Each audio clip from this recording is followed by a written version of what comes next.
கொடுக்கும் மத்திய மாநில அரசுகள் விவசாயிகளுக்கு கிள்ளி கொடுப்பது கிடையாது.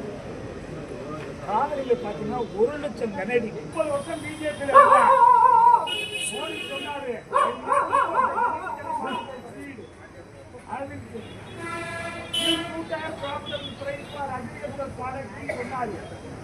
விவசாய விளைவுகளுக்கு 1 கிலோ 18 ரூபா விற்க பெண்ணுக்கு 54 ரூபா 24 ரூபா தராது.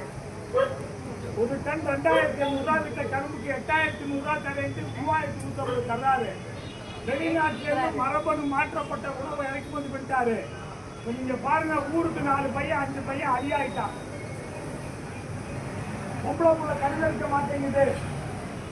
எங்க அப்பாவுக்குலாம் 8 பொம்பளை புள்ள 5 பையன் பிறந்தாங்க. இப்ப பாத்தீங்கன்னா 2 புள்ள 1 புள்ளோட பிறக்க மாட்டேங்குது. அதுக்கு காரணம் மரபணு மாற்றப்பட்ட கிரியை குடிச்செல்லாம் கால் எழுதினாங்க. அந்த நிலைமை வரக்கூடாது. விவசாயி குடும்பம் நல்லா இருக்கணும். நம்ம இந்த காவிரியில் ஆத்துல போட்டு தண்ணியை பிடிப்புட்டா விவசாயி நல்லா வாழ முடியும் அப்படிங்கிறதுக்காக தான் இந்த போராட்டமே இங்க நடக்கிறோம். நம்ம கேட்பதெல்லாம் என்ன, கடல்ல போய் விவசாயம் உருவதா. இப்ப விஜயபாஸ்கர்னு ஒரு மந்திரி இருந்தான் புதுக்கோட்டையில. அந்த ஆளு ஒரு கையில பணத்தை செலவு பண்ணி காவிரி குண்டாரி இணைப்பு திட்டம் கொண்டு போயிட்டான். அது எங்க போகுது?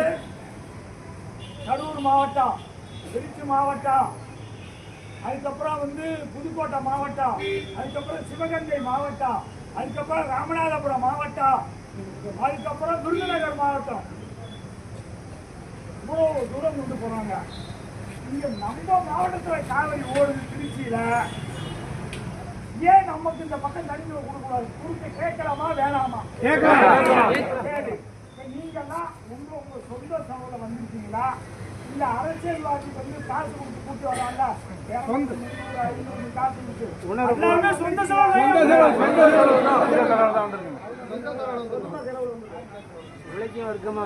நம்ம சேர்ந்து போராடினால் இந்த காவிரி அரியாறு இணைப்பு நடைபெறும்.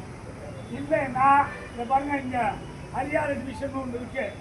அதுக்கு 110 கோடியை கொடுத்துருக்காங்க. இப்ப வாய்க்கா வெட்டுறதுக்கு 10 கோடி கூட வெட்டல, 100 கோடியை தூக்கி உட்காந்துருக்காங்க.